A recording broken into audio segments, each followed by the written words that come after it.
Six-Day War, Part 3, Sinai Front. Shalom, my young and not so young military humorists. Let's continue mocking the unfortunate Arabs. Today our program features the Sinai Front or the Six-Day War. In the previous part I talked about Operation Mockit, the successful implementation of which granted the Jews absolute dominance in the air. Arab air forces were annihilated on the airfields, much like in June 41st. Generally, when looking at the events on the Sinai front, it is hard to resist comparing it to Barbarossa. Well, let's see. Sudden strike on airfields, check. Tank wedges and cauldrons, check. Complete loss of mobility and coordination of the defending side, check. Huge losses for the defenders with relatively modest losses for the attackers, check. And if you look at the map, the Gaza sector deeply penetrates into Israeli territory, only 40 kilometers from there to Tel Aviv. Of course, it would have been very tempting for the Egyptians to concentrate their mobile units there and march triumphantly into Tel Aviv on the first day of the war. But either Soviet military advisors hinted that it was a bad idea, or the Egyptians feared running into solid defense. As a result, there were quite modest forces directly in Gaza. By the way, about the forces. In the right corner of the ring, the Jews. 700 tanks, roughly equal numbers of Pattons and Centurions, about 100 of each type, 300 Shermans of various modifications, and some Armor X-13, Panzerkampfwagen 4, and even a couple of trophy T-34s. Soviet equipment in Egypt, T-55 and the Su-57-2. Pay attention to the Dashka machine guns mounted on the turrets, which were mandatory even on T-34s. Potentially Egyptian tank units were reasonably protected against low-flying targets. In addition to tanks, the command also allocated around 70,000 infantry, and the Jews tried to mechanize infantry units as much as possible. Of course, there weren't enough armored personnel carriers for everyone, so civilian vehicles had to be mobilized. As one of the Air Force officials wrote, "We almost always recognize our transport from the air. Every time we saw vans for ice cream, sausages or milk, we knew it could only be ours. About 200 aircraft, including about 30 training combat planes, caught all this nonsense from the air." In the left corner of the ring, the Egyptians and Palestinians, more than 900 tanks, among them 300 T-54, 100 T-55, 100 IS-3, 300 T-34-85, and self-propelled guns based on it, plus a small number of Shermans and all German tanks, destroyers, murder. Additionally, about 240,000 infantry and around 1,000 artillery pieces. The situation with aircraft was very sad for them, because by the morning of the first day of the war, the Egyptian Air Force had been multiplied by 0 and couldn't support their troops. However, 20 S-75 launcher units and about 500 various anti-aircraft guns, including mobile ones, were still operational. Notice the diverse armored zoo in the arsenals of both sides. How two states with a weak economy and industrial base managed to maintain all these suckers in working condition is a mystery to me. In such conditions, a frontal assault of Egyptian positions would have been suicide. A significant portion of Israeli tanks couldn't even penetrate the frontal armor of T-54 or T-55. Towards the end of the war, a group of 15 Israeli Armor X-13 accompanying a battalion of paratroopers on M113 encountered a battalion of T-54, according to Israelis, at the end of the war. Where Egyptians could get a whole battalion of T-54 is a mystery. The meeting ended very badly for the Jews. And this was in the last days of the war, when the Egyptians were so demoralized that they surrendered in divisions. Again, don't forget the overwhelming superiority of the Egyptians in artillery. But these are the Jews. So on June the 5th, right after the first strike on Egyptian airfields, Israeli tanks attacked Egyptian positions. The Jews struck twice at the most fortified Egyptian positions. The first direction of attack was Rafah, El Arish. The second direction was Abu Ajele, a breakthrough in the center of the Sinai Peninsula throughout the Negev Desert. Next is a gap, a white spot. There is almost no information about the Battle of El Arish, and the stories that Israelis share are so lukewarm that you could get frostbite. How Israelis broke through Gaza in less than a day is a mystery. In this area, the Egyptians had 3 lines of defense: concrete bunkers, pillboxes, firing points in the houses. They had about 100 artillery pieces and some tanks. Estimates vary, but no less than 150, mostly T-54 and T-64. And shelters were dug for them, which is not typical for Arabs. You can feel the magical pendulum from Soviet instructors. And Al Arish itself was surrounded by a powerful minefield. A reinforced Egyptian infantry division and Palestinian militia were positioned there. Reinforcements could arrive within a few hours. 2 Egyptian divisions held positions south of Rafah. Heavy artillery positions were in the rear. To understand the scale of the fighting, the width of the front occupied by the Egyptians ranged from 6 to 15 kilometers. So the troop density, especially tanks, was at the level of the Kursk Bulge. Most likely, the Israelis had exhaustive information about Egyptian forces, positions and fortifications, because the command of the northern group of the IDF, Brigadier General Tal, somehow magically maneuvered almost 200 tanks through the dunes, so that they were constantly out of the range of the main Egyptian artillery. Here comes an incredibly entertaining story that Israeli centurions already suppressed Egyptian anti-tank units in concrete bunkers from ultra-long distances, almost 2 kilometers, without losses. If you believe the memories of Israeli tankers, they rolled out from behind the dunes, fired, and the foolish Egyptians couldn't shoot back in time. It's not a war, it's some kind of fault of tanks. I am somewhat skeptical about these stories because approximately equally fortified Egyptian positions in this battle were attacked by roughly equal Israeli forces. Only one set of positions had to be literally thrown with bodies. Overall losses 20% in tanks and slightly less in infantry, but several tank battalions were almost completely wiped out, while others were destroyed without any losses.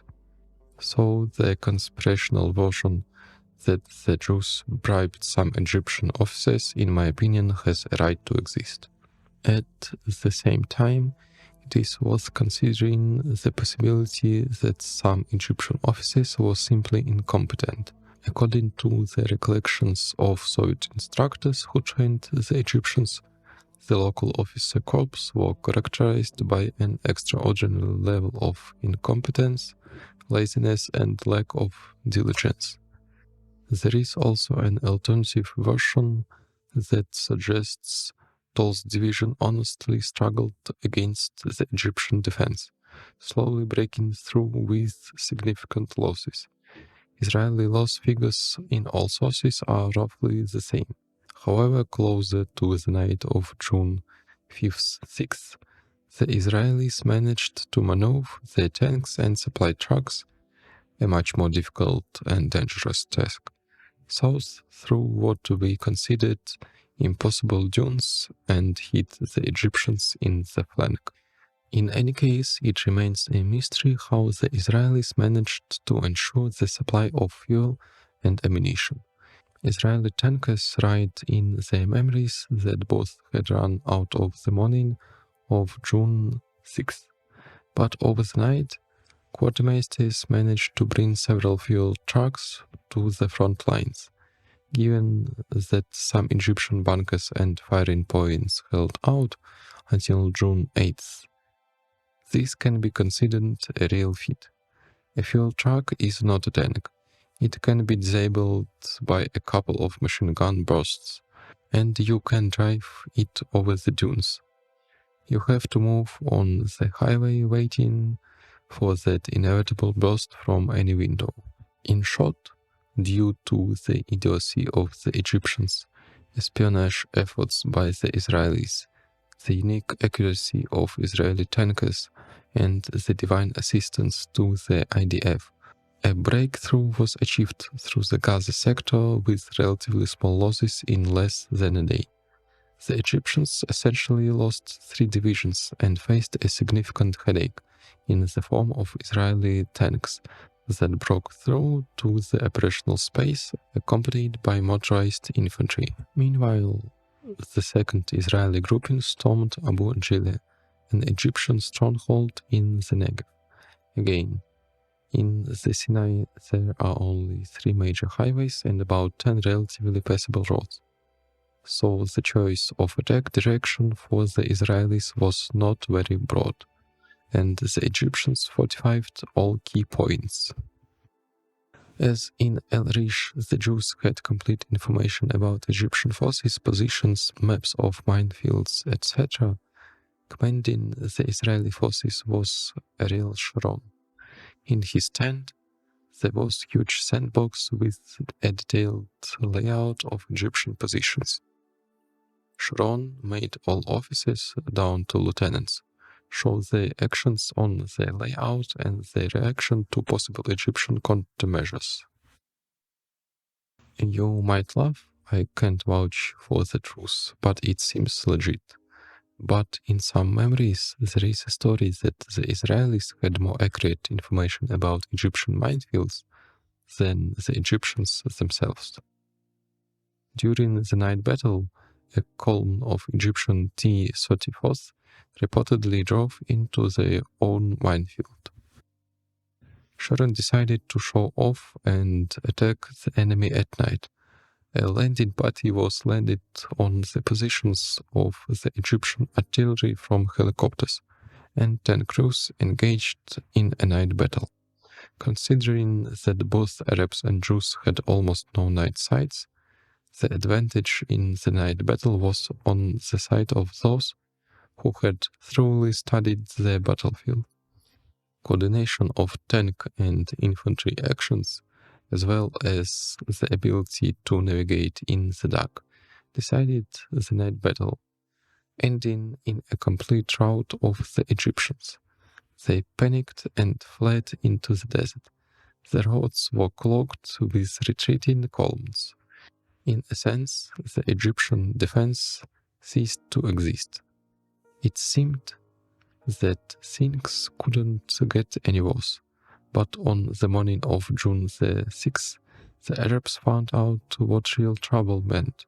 Although the Egyptian radio was drowning in triumphant reports of the destruction of 70% of Israeli aircraft, the actual situation looked somewhat different. Egyptian reserves were being destroyed on the roads, and retreating units were constantly bombed, preventing them from organizing a new line of defense. Mobile anti-aircraft guns were lacking, and they couldn't provide decent air defense on wheels. Stationary anti-aircraft guns were either destroyed or simply abandoned on lost positions. Soviet S-75 batteries managed to shoot down only 3 Israeli aircraft throughout the war. Arabs simply didn't have time to master the new complex equipment, and the Jews were far superior in electronic warfare.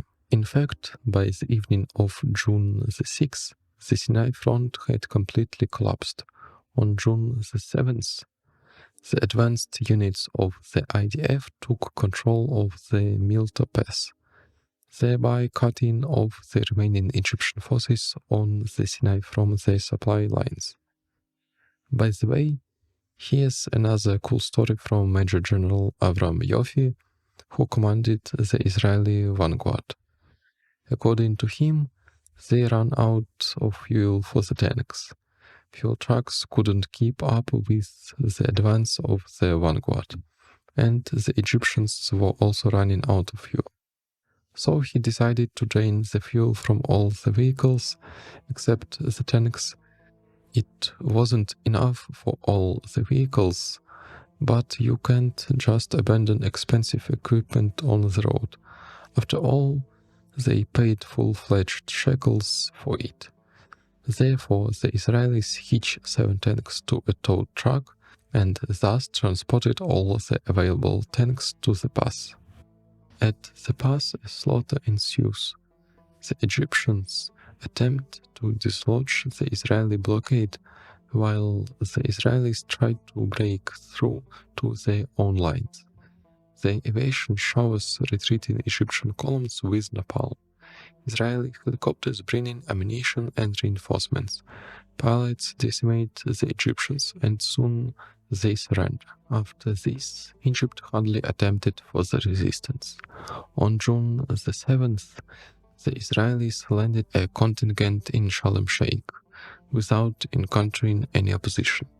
This is noteworthy given that the Egyptian fleet in the Red Sea was 5 times larger than the Israeli one. On June the 8th, the Israelis reached the Suez Canal. The final combat actions concluded on June the 9th, but a significant portion of the Israeli tanks had already moved to the Jordanian front on June the 8th. Israeli losses in this campaign amounted to approximately 120 tanks. Half of them rendered inoperative due to technical issues, and 378 individuals confirmed dead, counted precisely after the war. The Egyptians lost almost all of their tanks. The Israelis counted 820 units, but this included tanks, self-propelled artillery, and tank destroyers. Nevertheless, it remains impressive. The Egyptians also suffered 11,000 dead and 5,000 captured. Towards the end of the war, only officers were taken prisoner. Regular soldiers were disarmed and released because there were no resources to create proper prisoner of war camps. A clarification regarding personnel losses. The Israelis traditionally have an excellent military medical service, explaining the remarkably low casualties due to the effective operation of field hospitals and a well-established system for providing first aid and evacuating the wounded. If we consider the wounded and maimed, then of course Israeli losses would be much higher. On the other hand, Egyptian military medicine was stuck in the 19th century, so even a lightly wounded Egyptian fighter risked dying from a simple sepsis. Interestingly, almost half of the lost Egyptian tanks were subsequently incorporated into the ranks of the Israeli Defense Forces. The defeat was so obvious and terrifying that on June the 9th, Egyptian President Nasser resigned. Antibiotics were considered the devil's toy, first of all. Secondly, it was better to pray to Allah and perhaps the soft arm would grow back. The rumor that the Americans bribed the general staff officers to lose the war and overthrow Nasser. Under this pretext, Nasser managed to get rid of some disloyal officers, including the former chief commander, Field Marshal Amer. So, with the Egyptian dealt with, the next stop was the Jordanian front. The most intense and bloodiest battles of the war unfold there. Jordanians once again proved to be the only Arabs capable of warframe and not distressing after the first days of combat. Israelis recapture Jerusalem and debate its fate. The great powers are starting to realize that something is amiss in the Middle East. Epic battles reminiscent of Call of Duty. Israelis jumping on Americans and sinking the reconnaissance ship. In short, don't switch channels, the continuation is coming soon.